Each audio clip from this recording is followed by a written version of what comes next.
Amigos, estamos en el segundo programa de la segunda temporada de Jardín de Libros.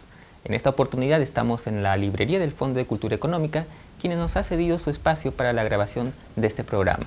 Es un programa muy interesante porque tenemos la presencia del escritor peruano Fernando Ampuero, que viene a hablarnos de su más reciente novela, Sucedió entre dos párpados, publicada por la editorial Planeta. Pero hace unos días se clausuró la Feria de Lima Norte y estuvimos nosotros ahí presentes y fuimos a entrevistar a la escritora chilena María Paz Rodríguez, que vino a presentar su novela Mala Madre, publicada por Alfaguara. Y en la sección de recomendaciones de libros, las últimas novedades, hablaremos de un libro de Bernabé Gregorio y Alonso, es un español. Hablaremos de un poemario último de Enrique Sánchez Hernani. Hablaremos de un libro de Gregorio Martínez. Y en el rescate de la semana hablaremos de un libro publicado por el escritor Carlos Herrera.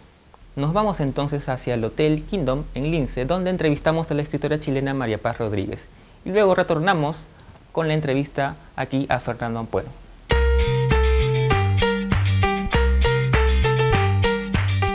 Amigos, estamos aquí en el Hotel Kingdom en Lince para conversar con la escritora chilena María Paz Rodríguez, que ha venido a participar en la Feria del Libro de Lima Norte para presentar su más reciente novela, Mala Madre. ¿Cuál es la imagen que de alguna manera es el disparador de la historia? Yo tenía la idea de trabajar la historia de una mujer de los años 60 en Chile, de un contexto muy tradicional, de una familia de clase alta, que rompía con todo ese pasado, con toda esa carga. Y me interesaba trabajar eso, cómo podría ser, y que además fuera artista, y que trabajara haciendo instalaciones, y que fuera muy conocida, pero que tuviera este pasado oscuro, este pasado como bien terrible, bien triste. Y de ahí surge como toda la historia, de qué pasaba con una mujer que hacía eso, que dejaba todo, que se cambiaba el nombre, que se cambiaba de país, para empezar de cero, siendo otra persona, en otro país, en otras circunstancias y en otra época. Y de ahí despega. ¿Y qué pasaba 70 años después cuando llega su nieta a preguntarle, oye, yo soy tu nieta, cuéntame tu historia, cuéntame por qué te fuiste? El tema de la memoria, que es importante en tu obra en realidad, porque uno repasa tu primera novela, sí. El Gran Hotel, que es una mujer que justamente se recluye en un hotel a recordar y a repasar su vida, ¿no? Y en esta novela, claro, como dices, también la memoria juega un papel importante. El tema de la memoria es muy importante porque en el fondo el registro surge a partir de esta intención de memoria, de esta intención de dejar algo, de contarle a un otro, a una nieta o en el Gran Hotel, en este manuscrito, cuáles fueron las circunstancias que te hicieron a ti abandonarlo todo. Otro tema presente en la novela viene del título, es el tema de la maternidad, pero sin embargo no tomado desde los tópicos del amor maternal, sino por el contrario, ¿no? Incluso hay una parte en la que la narradora se pregunta algo así como ¿y qué hacemos cuando la madre no nos quiere? Creo que hay una necesidad demasiado grande de ser libre y la maternidad en este libro es una carga, es algo que te impide, es en realidad lo único que impide que esta protagonista sea, porque en realidad su rol o su situación de señora casada, de su situación de niña bien, ella puede cortar con eso, pero el tema de los hijos es, creo yo, lo más importante y lo más simbólico y lo más fuerte, creo, que es lo que más también ha llegado a los lectores, el tema del abandono. Esto es algo que pasa, es una sensación que muchas mujeres pueden tener y también creo que es algo que está bien permitírselo, o sea, creo que es común porque las mujeres tenemos que cumplir muchas tareas y muchos roles que uno se ve muy abrumado, y en el caso de esta protagonista hay como una suerte de sobrevivencia, o sea, si ella no deja atrás ese pasado, ella se va a terminar volviendo loca. Como que yo lo que quise tratar de hacer mucho es reflejar el ahogo que puede llegar a sentir una mujer que no es feliz, que no le gustan las circunstancias en las que vive. Hablabas hace un momento de la estructura, de cómo habías planteado la estructura. ¿En qué momento decidiste que era la estructura que te convenía? Este libro yo lo escribí, lo desarmé varias veces, yo te diría unas 3 veces, y siempre yo pensé en hacer una novela que tuviera muchas voces. que no fuera solamente una voz en tercera o en primera, sino ir jugando para ver como desde distintos focos una misma situación. Entonces, la primera parte la quise hacer en tercera persona porque era más, no es que sea más fría la primera parte, pero creo que es una introducción, es como meternos en esta historia de manera más bien como espectadores, pienso yo, y ver estas obras de arte de ella, y ver la relación que ella tiene con su ayudante, y de a poco ir como descubriendo este pasado de ella en Chile. Pero la segunda parte yo necesitaba que fuera contado en primera porque eso hacía que el lector se metiera muchísimo más en la intimidad del personaje, o sea, de meterse en las sensaciones que tiene, las emociones, trabajar la infancia de ella, por ejemplo, cuáles son los recuerdos bonitos que tiene y cómo ella empieza a descubrir lo que la rodea, cómo empieza a descubrir a sus tías, a su propia madre, los conflictos que ella genera con su entorno. Todo eso tenía que ser contado en primera.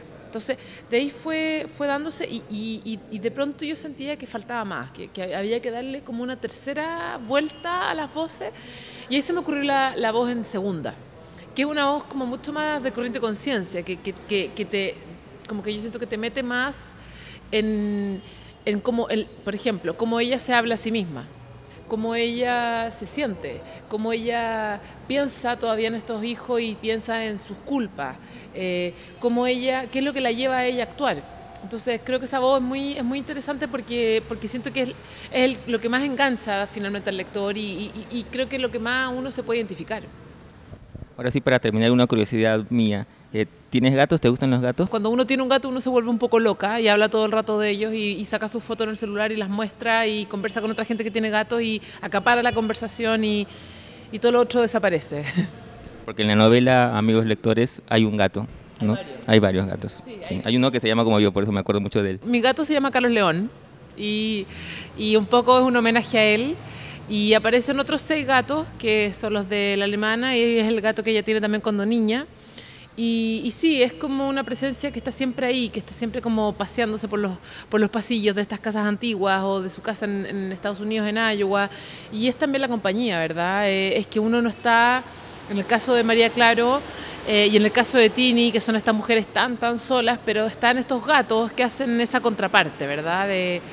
Que acompañan y que quieren y que son familia al final.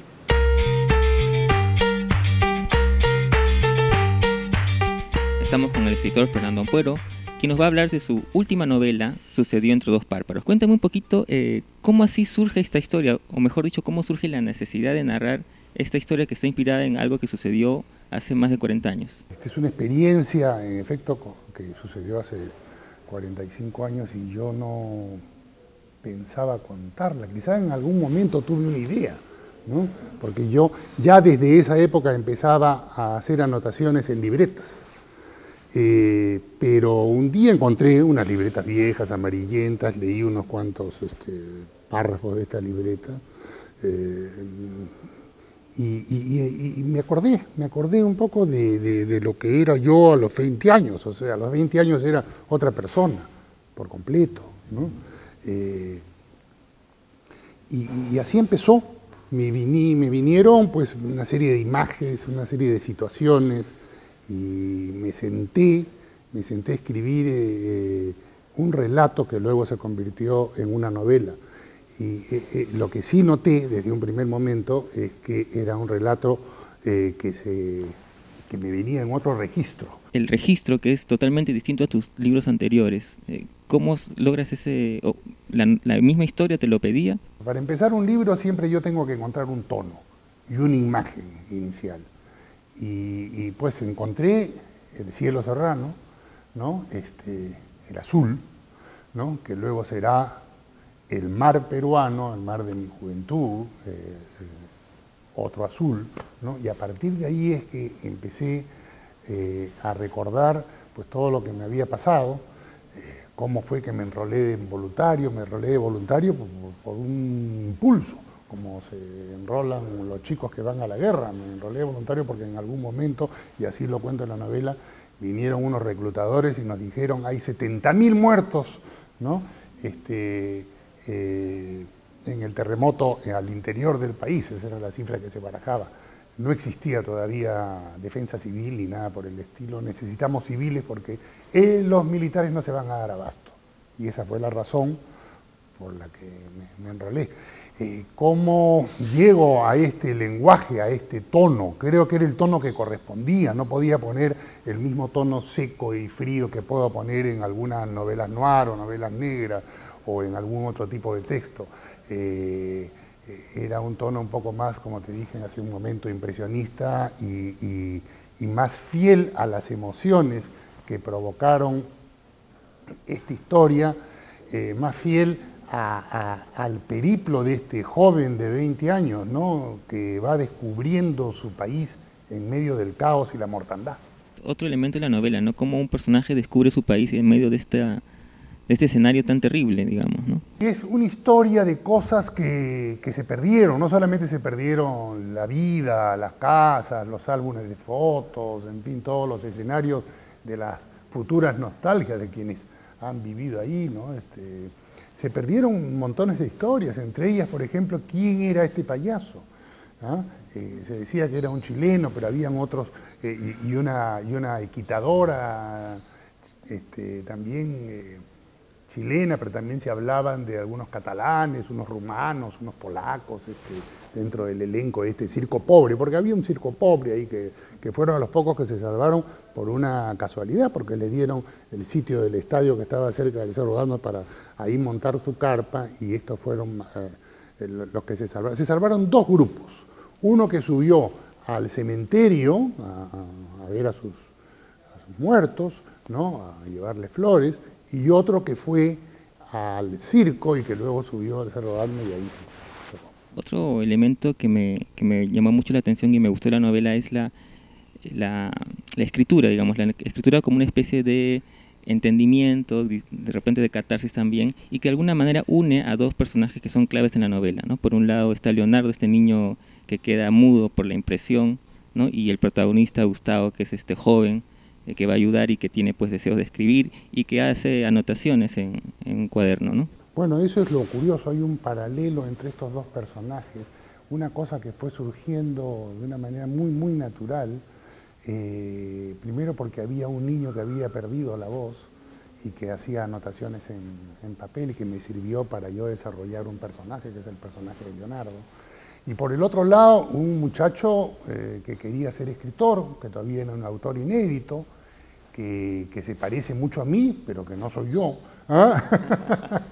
Se parece mucho a mí porque hay una cantidad de datos y cuestiones, le gusta Boris Vian, le gusta la novela noir, le gusta, en esa época pues todavía estaba absorto leyendo libros existencialistas, estaban los vestigios del existencialismo, y se encuentra con un terremoto que se convierte en su metáfora existencial, ¿no? O sea que lo insignificante que es la naturaleza humana, lo fácil que puede ser deshacernos de las personas, ¿ah?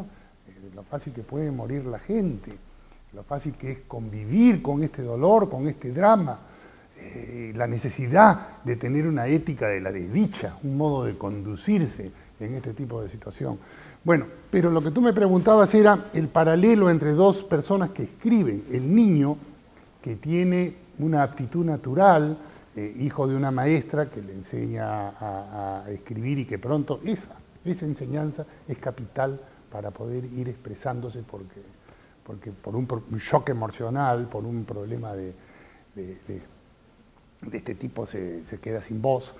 Y por el otro lado, el autor que pretende, el joven autor, el voluntario que quiere ser un escritor y que todavía no ha publicado nada y que está tomando sencillamente datos, sin ninguna ambición específica, sin ninguna idea muy clara de si le pueden servir o no. Tan es así que digamos que en la vida real, para transportar y ya no hablar del alter ego, no se me ocurrió escribir una novela sobre el terremoto, que pudo haber sido una crónica, una novela o algo parecido. Esto ha ocurrido 45 años después. 45 años después, de pronto encuentro estas libretas, como te digo, y me sale esto, me saco el libro de adentro. Era una historia que la tenía ahí y que no necesitaba más cosas que esto, pinceladas, mostrar situaciones, personajes que van girando, situaciones también no solamente reales, sino imaginarias que se van produciendo, porque uno va conviviendo, ¿no? Viviendo con su mente, con su fantasía, con su imaginación. Tú escribiste un artículo que se publicó en el Dominical sobre la generación post, que ha traído una serie de comentarios alrededor en las redes, etc. ¿Qué podrías precisar respecto a eso? Ese artículo tiene ambiciones de ensayo. El ensayo es un género tentativo, ¿no? Es un género donde uno va ensayando una postura, una posición, una idea. Yo he visto una serie de escritores jóvenes muy talentosos. Ese artículo lo que refleja es la mirada de un escritor viejo mirando a los jóvenes, jóvenes sobre todo entre los 38 y los 40 y tantos años, ¿no? Para mí esa edad es la juventud de un novelista, ¿no? Muy pocos escriben prosa a los 20 años, la mayoría escribe a los 30, 40, cuando ya hay un principio de madurez, ya el aprendizaje está más afianzado, ¿no? Y el único objetivo de este ensayo era celebrar la cantidad de escritores jóvenes talentosos que hay en este momento en el país, ¿no? Inicialmente iba a ser una lista un poco más corta, pero de pronto leí a un autor como Renato Cisneros, que me sorprendió, me parece una novela estupenda la que ha publicado A la distancia que nos separa, y me hizo pensar de que, bueno, si ha aparecido ahora, ¿no? Si a mí me hubieran pedido este artículo el año pasado, de repente no lo ponía.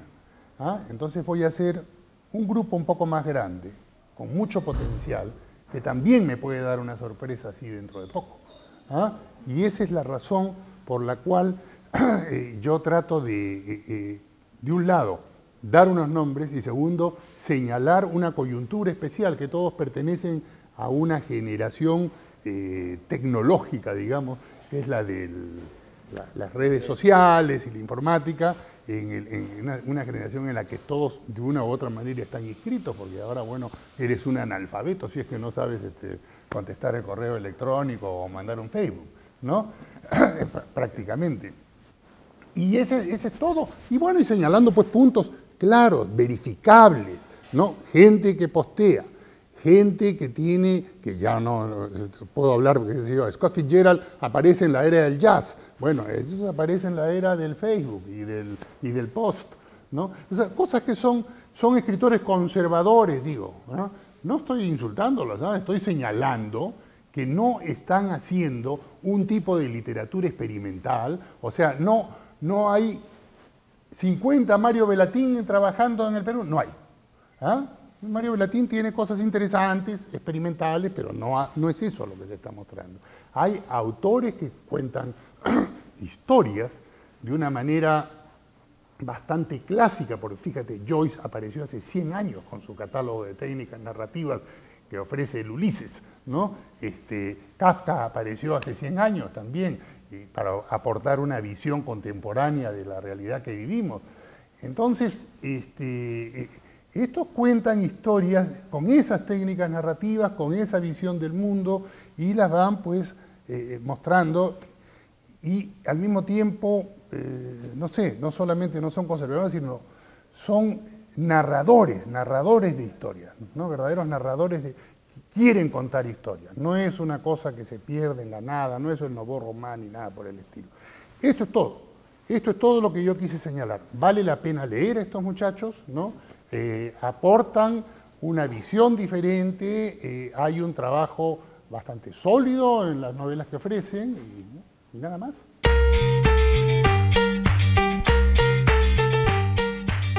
Estamos en la sección de recomendación de libros para hablar de las últimas novedades editoriales. Tenemos El expatriado, Odisea de un inmigrante español, de Bernabé Gregorio y Alonso. Se trata de un libro que recoge la obra poética y narrativa de un inmigrante español que llegó al Perú a fines del siglo pasado. El libro sale un poco gracias al esfuerzo de la nieta, que ha reunido esta serie de textos de su abuelo, de Bernabé Gregorio Alonso, y además cuenta con el apoyo del Centro Cultural de España. Es un libro voluminoso que justamente recopila la obra de este inmigrante español aquí en el Perú. Tenemos también Cuaderno extranjero de Enrique Sánchez Hernani, ¿no? Sánchez Hernani es un poeta muy interesante. Yo lo descubrí con algunos de sus primeros libros como Pena Capital o Altagracia, y de alguna manera en este más reciente poemario confirma la importancia de su obra poética, ¿no? Enrique Sánchez Hernani, Cuaderno extranjero, publicado por Borrador Editores. Tenemos también Embrujos y otros filtros de amor de Gregorio Martínez. Se trata de una recopilación de textos, artículos, viñetas, en donde destaca, como siempre, esa prosa erudita, cincelada de Gregorio Martínez, y es un libro donde aboca sus clásicos temas, entre ellos el erotismo. Es un libro muy interesante de Gregorio Martínez, Embrujos y otros filtros de amor, publicado por la editorial Peiza. Y en el rescate de la semana queremos hablar sobre un libro que se publicó en la década del 90 de Carlos Herrera, Blanco y Negro, La razón contradictoria de Ulises García, publicado por la editorial Peiza. Se trata de una novela muy interesante de Carlos Herrera sobre un protagonista, un personaje que de alguna manera no puede tener una voz propia, sino que se mueve entre el blanco y el negro, no conoce los matices de alguna manera, y toda su vida gira en torno a esta especie de perfil psicológico que tiene. Es un libro muy bien escrito, con la solvencia de las que nos tiene acostumbrados Carlos Herrera, y que además luego provocaría la escritura de una especie de secuela o un segundo libro relacionado, que sería la novela Gris. Es una novela muy interesante que se las recomendamos. Si no la han leído, si no la conocen, es una buena oportunidad para conocerla.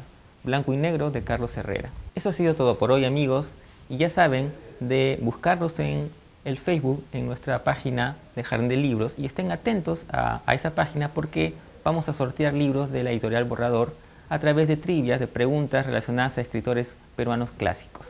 Además, recuerden de inscribirse o suscribirse a nuestro canal de YouTube y escribirnos a nuestro correo electrónico que aparece aquí, contándonos sus comentarios o inquietudes o solicitudes de a qué escritor quisieran ustedes que nosotros entrevistemos.